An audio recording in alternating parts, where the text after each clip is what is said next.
Aloha, my name is Anna Covert, and I'm coming to you from my battleship here on the beautiful island of Oahu. This week on the Covert Code, the topic is When Qualified Isn't Enough. My very special guest is Gina Riley, executive career coach, international speaker, a Forbes Coach Council member, and also the author of Qualified Isn't Enough. Develop your story, land the interview, win the job, as well as the trademarked creator of the career velocity system, which is making a big splash right now. Gina comes from a deep background of human resources, executive search, and coach strategy. So she helps business professionals of all types pivot in those times of career challenges and really land that next big opportunity. She's also been recognized in many publications for her work in employment and has been also a LinkedIn top voice. So we're very excited to have you here, especially at the beginning of the year. As we know, this is one of those real times when people are out there making New Year's resolutions. And I think at the top of the list for a lot of people is landing that next job. So thanks for being here. Thank you so much. You're not wrong. It has gotten very hot in January with job seekers making inquiries about how to make career transitions more smoothly. Absolutely. So this is wonderful. And I'm so glad to be reconnected because we talked I guess a year ago when you were just working on the book. So it's so exciting. I'm like cheering for you over here on the island and can't wait to read the book.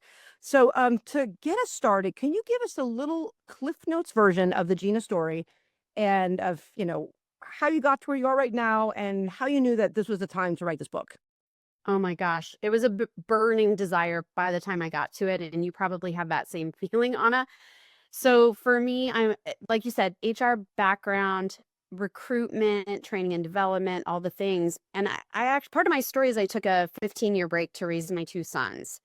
And when I re-entered, I went to work for an executive search firm and I did a lot of their training activities as well. And then I was asked to help people who were experiencing a career transition. And in executive search, a lot of these people are senior, mature professionals over age 40, navigating age bias, navigating old systems for navigating job search, focusing way too much on their resume and not enough on their storytelling.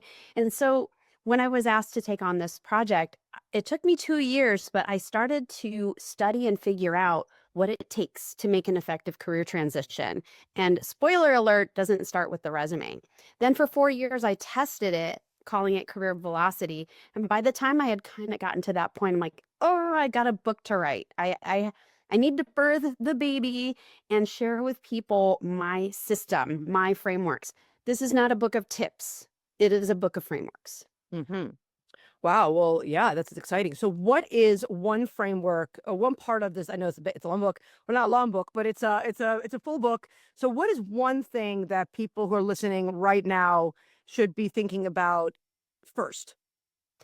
Ooh, first, okay, because there's multiple frameworks through the whole book. Every single chapter except for 6 has frameworks.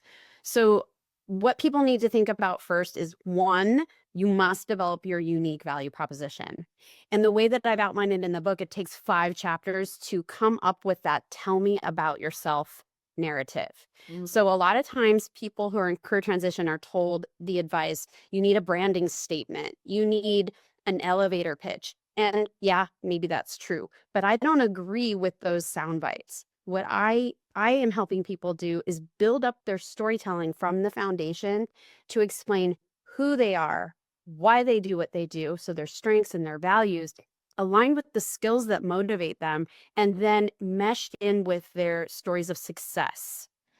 So that is what you start with. You must start with your unique value proposition, because otherwise you won't be able to explain what you do to people who refer you when you're networking, and certainly not when you're interviewing if you don't have it. Yeah, I think that's really good advice because I think, being a marketing person, yeah, you can have a soundbite all you want, but then that might get you into the door. But then when you're sitting there in multiple rounds nowadays of interviews, right? It's not like it's not. I mean, that's what I'm hearing at least. I haven't been in an interview in a long time. Well, not for a job. I guess I have.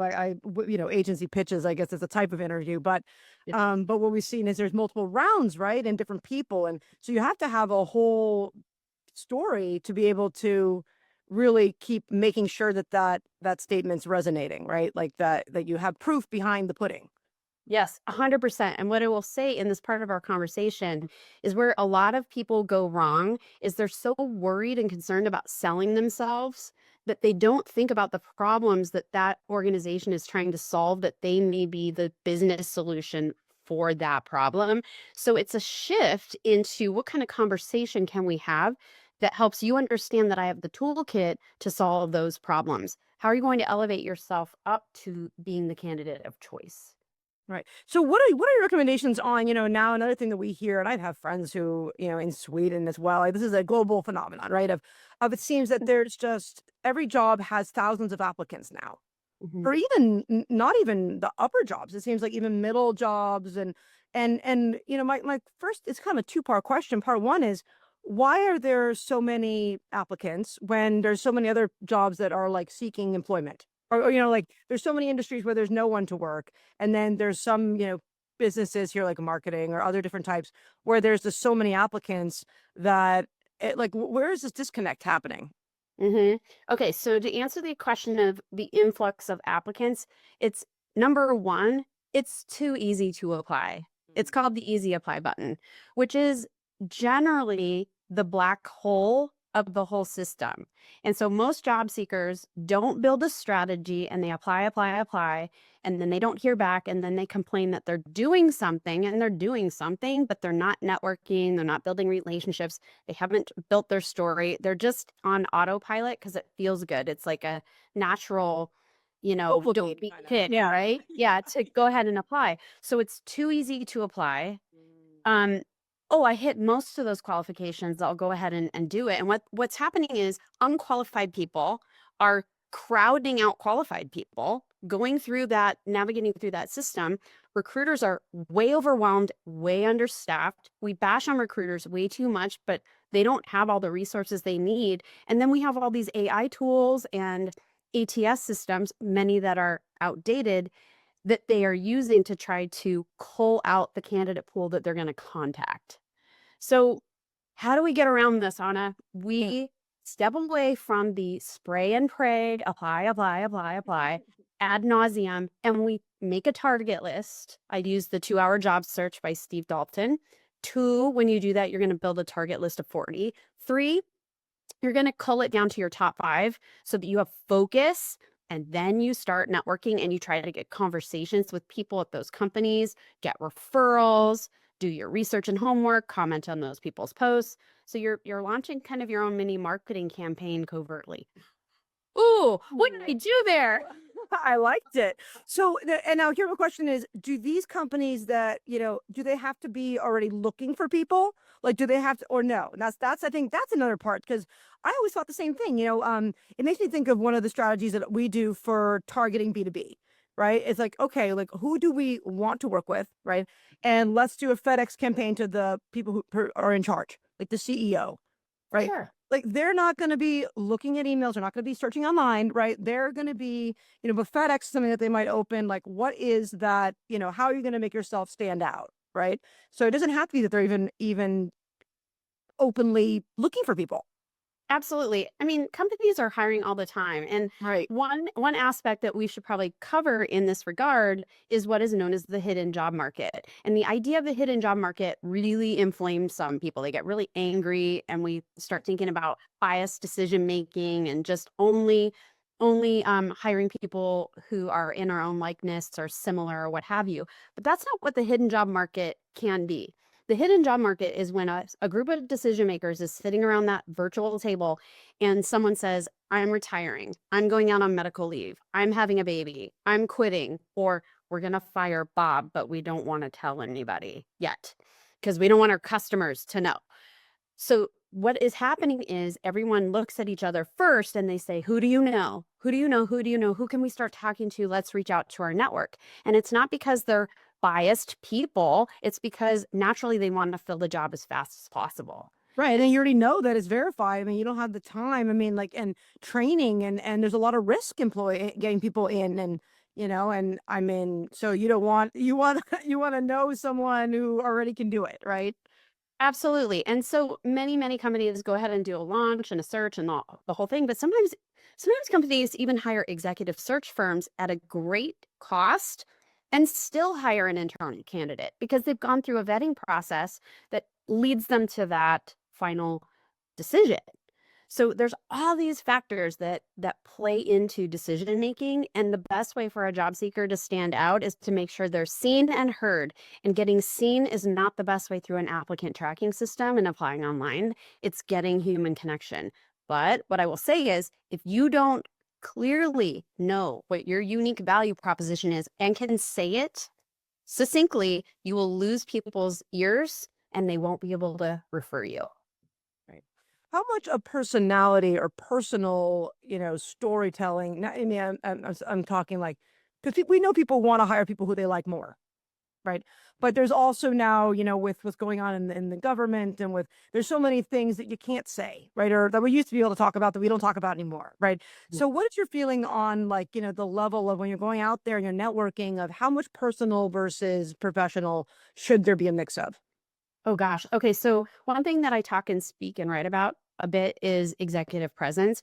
And for those who are listening today who are thinking, I'm not an executive, this doesn't apply to me, it does. So let's reframe it as professional presence. Yep. There's 3 elements.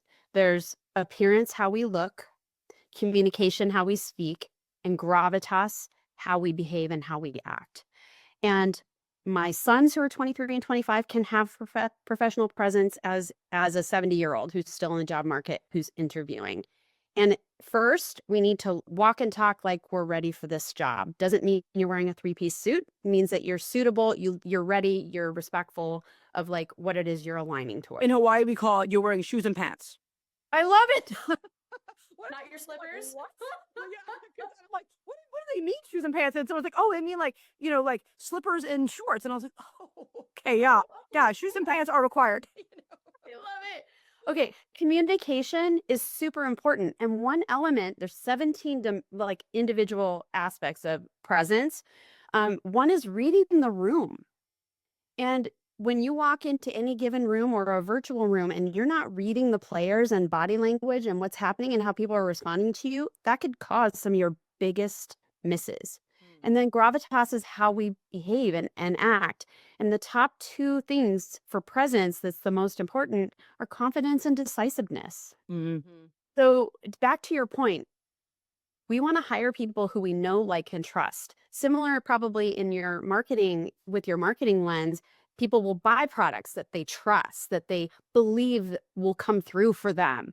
And the same is true when we're interviewing. We have to be able to explain without a shadow of a doubt how we can deliver. Yeah. Wow. And so is there some in your book, is there like a questionnaire or something? Because I think, a lot of times people are good at multiple things, right? So how do you pick the thing that you lead with? Or do you change it depending on what you think that company needs? Both and. Yeah. Yes. So what I'm doing through the qualified isn't enough, like, kind of layering with my career velocity program is first you're starting with you. I use an assessment called the UMAP profile. In fact, there's a coupon code in the book that the author gave me so people can take it. You get your top 5 strengths from StrengthsFinder, your values, and I use that in relation to what guides your decision making, what's going to make you happy in a job or not. The skills that motivate you and burn you out, and then your personality. And then we're layering in there, what's your leadership approach? So that you can describe, even if you're not you don't have a leadership title, how do you lead people in teams, even from your seat on the bus? How do you influence people and collaborate, right? Mm-hmm. Then we're kind of dissecting the career story and figuring out what those themes and patterns of your career are. And then the 4th step is what I call a career data vault. That is where you have a whole repository, not your resume, a repository of all your key results over time. When you do those 4 sets of frameworks and exercises, you are now left with the opportunity to pick out the stories that will land the best depending on the job that you're interviewing for. Does that make sense? Yeah, that does make sense. Actually, I can't remember where I heard it, but I thought it was a great idea that someone was saying that you should have a folder in your email. And anytime someone sends you, like, at all, like a great job on this project, or, you guys or anything that's about you, go ahead and put it right into that folder. Because sometimes we forget, after especially being in a company for a really long time, and then you have this brag box, right? We call it, or where you can like just go and just pull out. Oh, remember, and you can even do it when you want to ask for a raise. Do you remember when I did these things this year? Look at the, like make yourself a pitch deck of all the great things you've done, and not just from your own words, but from others, your peers' words. Absolutely. I call it the kudos file. Kudos file, Same I like thing. that. Yeah, kudos file. And yeah, you want to accumulate those and keep them over time because it also helps remind you. I'm working with people who have been laid off from their companies after 20, 25 years. They can't remember some of these stories. Right. And a lot of the breadcrumb trails are in our performance reviews. Those are the key results that we delivered on and what we get rewarded for. But a lot of times people forget what they were even doing and they're going back and trying to recoup it. And they're full of a lot of despair because it's an overwhelming task. Right. Well, I mean, that's one of the things that led the GDRP in Europe to say that that is your personal right as an employee to be able to go back to an employer and say, I want everything you have on me. Right. The Yeah, subject right request. Right. absolutely. Yeah. But of course, yeah. What some of my clients are doing right now is they're going back and they're meeting with counterparts that are still at the company and or have left as well, been laid off. And they're saying, "Can you help remind me about how awesome I was?" Like, don't, not like, "Oh, you're a really great gal," but, and you remember the things that when we worked together were really effective. What would you come to me for because of your experience with me? That's the juice that we need from those peers if we can't figure it out ourselves. And what do you think? So there's this big layoff happening because of age, but then there's like they're overqualified and there's people who are underqualified. And is AI to blame for this, or what is happening out there? Um, well, I can't account for like all the things happening in the economy and the business environment. People can kind of do their own reading and hypothesis, but companies are trying to showcase that they're profitable, and they're cutting people in order to, you know, have better business returns, we'll say. And some of these companies long needed to slim down and are running fat as well. Now, is there a wave of older workers in these layoffs? For sure. And by the way, being old is, according to the law, is people 40 and older. So people who are 40 and older. yeah, by the law. That's one of the 7 to 9 classifications of being discriminated against, like Really? race and disability, etc. And age is 40 and above. So whatever, I'm 56 and I'm like, I don't feel like I'm old, but I could get discriminated against based on how I appear or my long resume, right? So, yes, older workers are facing age discrimination and bias for sure. And the way to combat that is to make sure that you're the sharp tool that they need in their toolbox right now. And so it's all about context and relevancy. Yeah. Well, it's like the it's almost like the Akashic records of the company, right? It's like if you have Bill, he may not know how to use AI, but he remembers all the different things that have happened, right? And I think that is a something that we forget about too, right? Where it's like, well, we may have taken this direction and it didn't go well. Well, does anyone remember why? Right. And Right. That's where we get tribal knowledge and where people who have been around a while have a very strong value. I would say that Bill with the tribal knowledge needs to continue to prove why that's valuable, or Yeah. else it's easy to dismiss. Right, because it didn't work then, and there's new, yeah, I mean, things are changing all the time, right? And and now as we live a lot longer, I work with a lot of a couple companies here, and it's aging. It's about homes, like home care, or arcs for people, for elderly people, and Hawaii, even though we're such a small location, compared to other places, we have one of the largest aging communities. So they're, because people live longer, I guess, Yeah. than they do in other Happy places. and healthy there in Hawaii. Yeah, I was shocked because I mean we only have like a little over 1 million, 2 million people here, in all the islands. So I was like, how could that be? But I guess per capita and whatnot, it's a case. But I think the same thing is true if people are living longer. Do you see any kind of trends of people like not wanting to, they want to stay at work longer? Is it because of social security not being enough? Are there any other trends here of kind of like that people used to be retiring earlier and now they're not, and that might be a reason for some of this you know? I would say everything you're saying, yes. I mean, people also are living longer and healthier and they want to contribute. And it doesn't always mean I'm going into another corporate job now that mid 60s and I'm going to go into another corporate or big job. Sometimes it's like they want to scale back and contribute. And sometimes it's even hard to sell that because you're selling your solution to an audience that is younger, will have bias about age, and you need to explain why you're okay taking maybe a lesser salary and a smaller scope because your lifestyle is different. You want to hang out with your grandkids at that point, et cetera. And I've worked with people like that too, who are like trying to explain how they fit in the ecosystem, even though they were an executive director managing a $4 billion budget, why would you want to take this job? Well, because I want to contribute and I have something to contribute. Yeah. So I think, what out there right now, when we just think about the types of jobs that there are, and how many people are changing their career path. I mean, are you seeing that most people are, when they want to make a change, is it they're kind of tired of what they're doing, or is it more that, and they want to try something new and then they're not really sure because they're afraid because they don't know if they can do it? Or is it more that, they're looking for the same type of job and there's just not that much around because of this oversaturation? Is it like a combination? Yeah. Yeah, I think you hit the whole list of. There's probably even more on that list. It's all those things. People are making job changes because they got laid off, and they're surprised, and now they're going to try to find something similar, but maybe the job market looks different. The job titles are different. The scope is different. It's not the same language anymore. It could be, I've done this one thing for 20 years and I need a change. And sometimes a big pivot, like let's say I'm a corporate employee and I want to go into a nonprofit and I have it in my mind, I want to do my give back part of my career.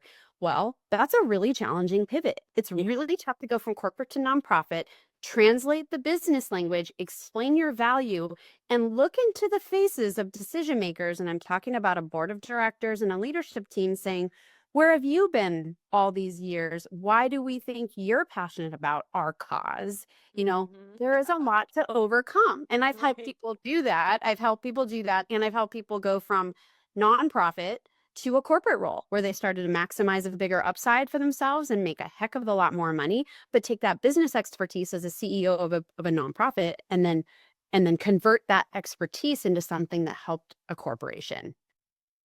Yeah, that's awesome. So, what are you most excited about for the future of, I guess, there's a lot of turmoil going on, but what are things are you excited about, and how can we apply that to people who are listening right now and things that they could look at? I really like the idea of starting to join communities and trying to get yourself seen and heard. What are some of the ways they can do that, now? I mean, is it online communities, or do they have to actually join a board? Like, what do you see? What do you recommend? Oh gosh, there's a lot of juice in what you just asked me. So I want to talk about two things. One is, what should people be doing moving forward to get seen and to build community? And my answer to that is thought leadership. I talk about that in chapter 9 of my book. And thought leadership is not about aiming for a TEDx stage. Thought leadership is about making sure that you are seen and heard in relevant circles to your field and industry, so that people see you as someone who has content expertise, even if you don't know everything about that thing. As long as you're creating what we call a water cooler, you and I are probably old enough to know what that water cooler is. You're creating that water cooler conversation around you. What am I most excited for? Well, a lot of my resume writing and career coaching friends and people that I follow and am friends with in my larger community, we're kind of excited to see the cycle go back to being at, the job seekers market. And what will AI do right now a lot of jobs are just absolutely collapsing and people are being let go. And for a lot of different reasons, it can't all be AI, but what will AI enable for the jobs of the future that will give people a new hope and new skills and, new things to be doing? So I think that's the other part of that answer I would give you. Yeah, I think that's true. I mean, especially, both being writers, I never even used AI until last year, right? And I was pretty, I'll say, against it. I mean, not against it, but like as a writer, like I'm like, oh no, no, no. Like I enjoy writing things. I like to write. Like I wrote all my books, of course, and I wrote my own book, and I like to write in, like when I would write ad copy, I would go dark, and and then the first 30 minutes that you write is just junk. It's what everyone else would think of. And then the ideas start to emerge in the voice of the brand and the copy. And it's a magical experience, right? And not everyone, everyone can be taught how to do it. I think maybe not everyone is great at it, but it was something when you're done with it, it was like this really amazing feeling that you've like, created something, right? As a creator, right? And then when I saw how good AI was at it, I'm like, oh wow, like this is, it's so good at it, right? Yeah. But now I think that my feelings are a lot different. It's like I feel like it's my superhero sidekick, that it's only as good as the content or the prompts you give it. Right. Mhm. And now the time savings of doing these things that no one wanted to do, to your point, like, oh, like, Mm. sure, there's a huge shift, but do those people really want those jobs at all anyway? Or is it kind of what they had to do? And now they get a chance to do something else. I mean, I was just talking about this with a friend. I think I mentioned on my last pod too for my listeners, but there was a cartoon. It was really funny. And it was a woman, and she was like washing clothes, and she was like, you know, on the ground. You can see there's a vacuum in the background, and there's a sign that comes up, and she's like sweating, and and it's like, do you know AI is going to take your job? And she goes, when? Please do. Yeah, Yeah. yeah, So I just laugh because I think that that's the way it really feels, that and then I guess another part of it is, what do we tell our kids? I've got an 11-year-old, right? And Yeah. I think that's one thing of like, okay, we used to tell kids to be coders. We used to tell them to be in finance. Then we used to tell them to be coders. That's a safe job. Then we told them to be, and so now it's like, well, even like legal professions, even data review. I mean, all these things are kind of, no one's safe, right? I mean, yeah. Yeah. So I'll tell you what, I'm super proud of my 23-year-old. He just graduated from college just this past year, mechanical engineering degree, and I'm getting to see wow. what comes to life when you've gone to school and trained yourself to do something that's physical. Yeah. Because yes, the machines are doing work for him, but he's really great at 3D printing, and he's got a contract job right now, or he's offering a solution to a company that has a pretty nasty little problem that's costing them money. And so he's 3D printing in his bedroom and designing. That's a real thing, Yes. right? So we do need to, I'm in the same boat as you, just a little ahead with their ages. We have to help guide our kids of the future into things that will add value to our communities, and not just be like, oh, this feels really good, to do. I just want to go. I mean, I'm seeing copywriters, marketeers, all kinds of different, like you said, fields that are collapsing, and people can't find work, and they're just like on LinkedIn complaining, complaining, complaining. I'm like, hello, you got to reinvent yourself. I know Yeah. it hurts. And actually, in fact, the right people who have English degrees and writing, they're some of the ones that can be best at adapting to AI, because it is about clear instructions and prompting. Ooh, I like that. Right. And so, the more prompts, so I'll even do it with clients on the phone now. Like, I'll screen share it. I'll be like, okay, this is what we're doing. This is what we're trying to do. Da, da, da, da, Yeah. write out like a creative brief for the AI, and be nice to your AI, everyone out there. Because when, me and my AI are like this now, and I'm like, we have a new project to do today. And it's like, let's go. We can do it. Let's do it. Let's Oh, talk. yeah. I'm like, we're going to crush it. And AI's like, yeah, let's go. But then you get a lot better copy, and you have to Yeah. give it thumbs up. And just like when you listen to Pandora, remember at the beginning of Pandora, like you might want to listen to like smooth jazz, and it's going great, and you forget about it. And then all of a sudden one song gets in there that's a little different. It might be like, a little techno-y, and you don't thumb it down. And now before you know it, you're listening to drum and bass, and you're like, whoa, Yeah. what happened? Right. So Yeah. it's the same thing with the AI. You like really have to, It's training. yeah, train it, give the thumbs up, give it the thumbs down, like make sure that you are helping it guide it, because then it can Absolutely. really become like a super kick sidekick. Absolutely. I mean, my one of my favorite ways to use AI is for in chapter 8, I write about interview prep, and I created something called the Rare Interview Prep Candidate Framework. And when I was first writing the book, AI was still just percolating for the masses. So, I leveraged AI, but I wasn't using AI as strongly as I do now, a whole year later. Yeah. And now I'm able to create, I'm working with a CEO right now. He's got 2 different opportunities going, and I'm able to create these. I've created a 40 something page interview prep packet that includes market analysis, for him, macro and micro stuff, who all the competitors are, full tables about all the competitive things that he should be thinking about. Now, I'm not studying all that. I'm just using AI to create the package. Yeah. It's on him to go make sure, validate it all. You know, if it's bad data, I'm like, if it's bad data, don't use it. But and then I convert all of the bullets into behavioral questions. Then they go write all their stories out. Then we go through them and refine them. Then we use it for analysis and research on all the key stakeholders who are going to be in those interviews. Wow. You know, I can come up with a packet that's 30 to 50 pages long. Have you ever used the AI to actually do an interview with someone? No, and I know you could do it, but for some people who don't have someone like you, actually you can actually ask. You can ask AI. You can be like, this is the job. Like I have a friend who does this. oh yeah, This is what I'm applying for. And this is, you still have to feed it the information, but ask me questions and I'm going to reply to you so you can practice. Like, oh yeah. And there's companies that have like the video, all the things, and I don't even know what they all are because really I'm about the human experience and I'm working with leaders who have to get interviewed by humans. And yes, I have had some people have to go through video interviews. That's a whole nother topic.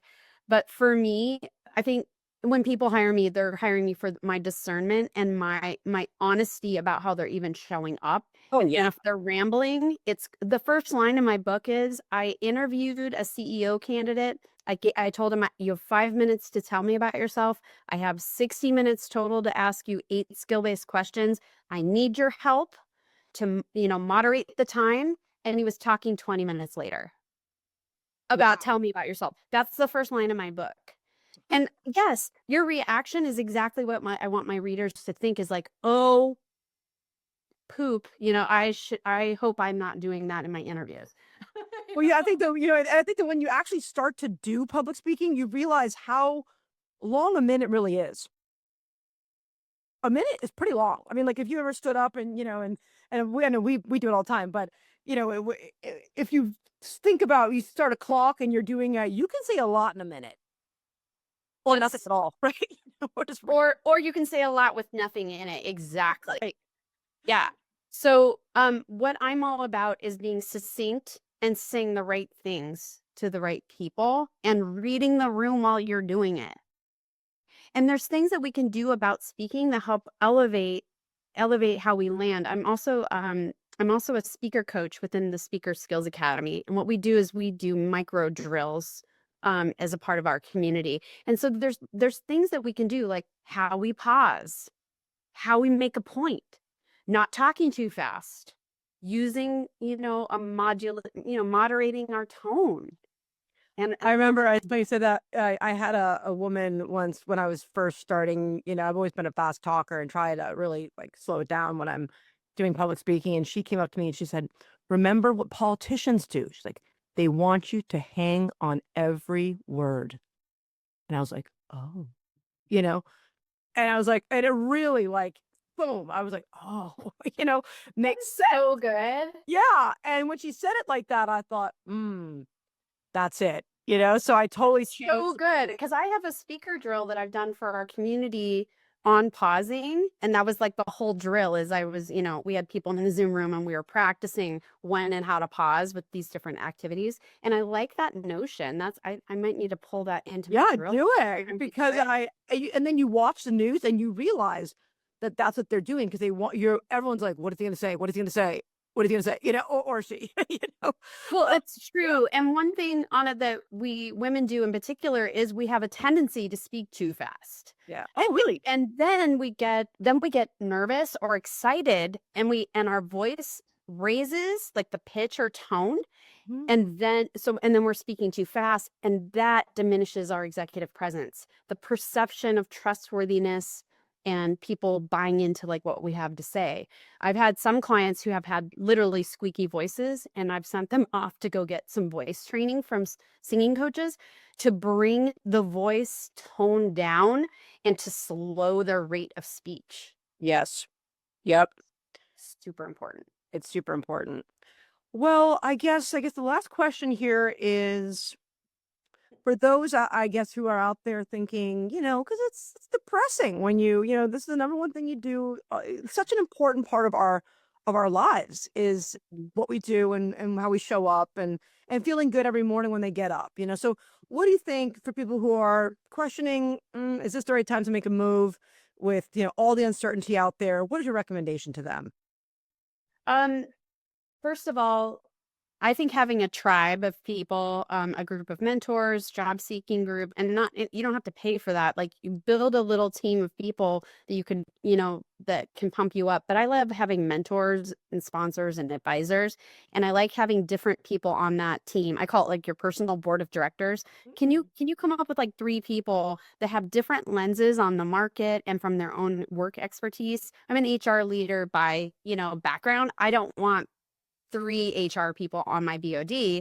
I want to have like maybe somebody with a lens in finance, which is not my strong suit, or operations leadership, like, or industry, So build a tribe, um, and a support system, and go back to basics with frameworks to build your job search strategy. If you're using Easy Apply, you are not doing the right things. Right. Bottom line.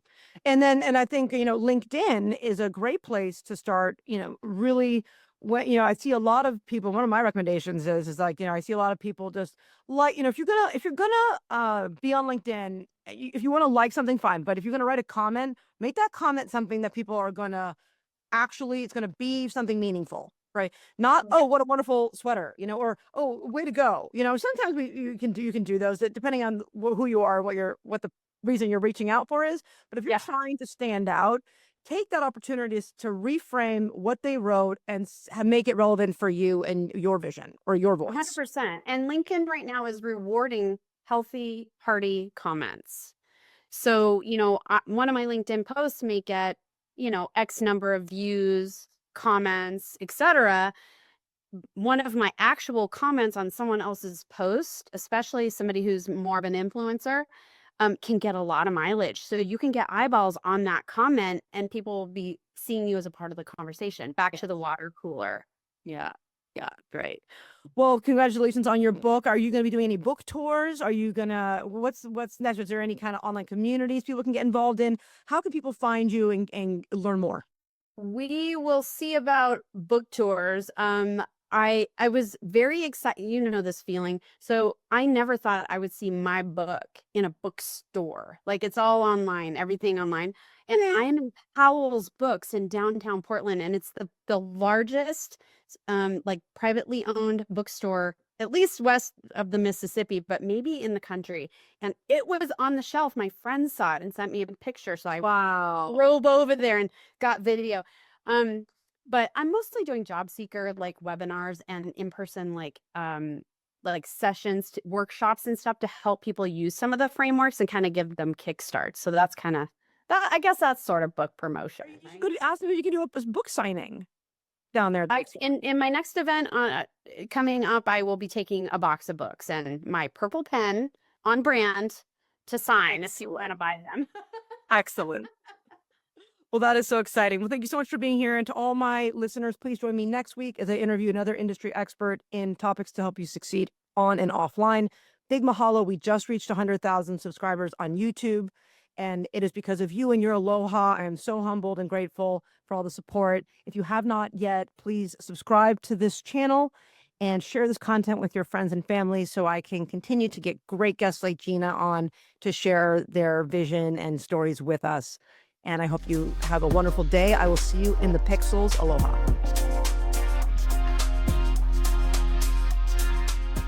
I hope you enjoyed this episode of the Covert Code Podcast. If you're loving the insights we share here, don't forget to follow us on your favorite podcast platform and leave a review. Your support helps us reach more digital innovators like you. Share this episode with your friends and colleagues on social media and help spread the word. And if you're in the solar space or just curious about where clean energy is headed, I'm thrilled to announce my brand new podcast, The Solar Coaster. This show digs into the real stories, trends, and challenges of the solar industry, with bold conversations and powerful takeaways you won't hear anywhere else. Follow the Solar Coaster now so you don't miss a single episode. Thanks for tuning in. See you in the pixels. Aloha.